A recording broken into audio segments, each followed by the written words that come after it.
Five Browns have released their new live album, The Rite of Spring. The Five Browns live at Arthur Zankel Music Center, which came out this past Tuesday, October 29th. The group consists of siblings Desiree, Deandra, Gregory, Melody, and Ryan, and all tickle the ivories simultaneously. The group has had 3 straight #1 classical albums for Sony Music, and they visited New York City last month to play the famed Carnegie Hall. Desiree, with Ryan and Melody by her side, talked about the new album. We are so excited that we got the opportunity to record The Rite of Spring by Igor Stravinsky on this album. And we called the album The Rite of Spring, live at Arthur Zankel Music Center because of that.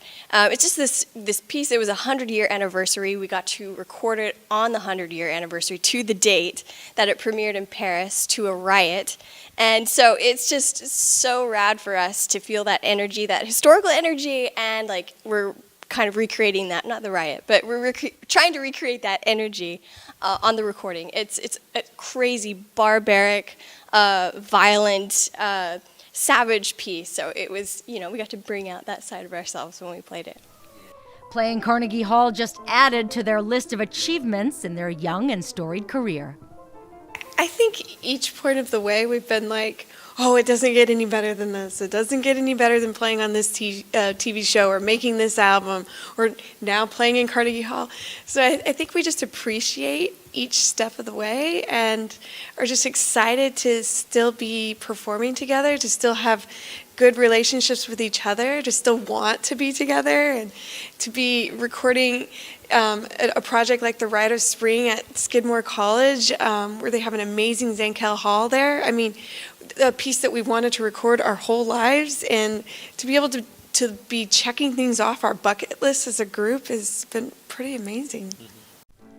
One thing that is apparent is their uncanny musical connection, and they talk about the magic that happens between the family on stage.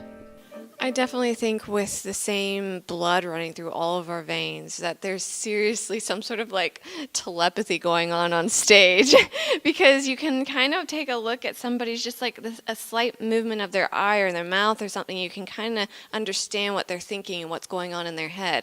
And it's interesting because sometimes, we're not always perfect. So sometimes something happens on stage.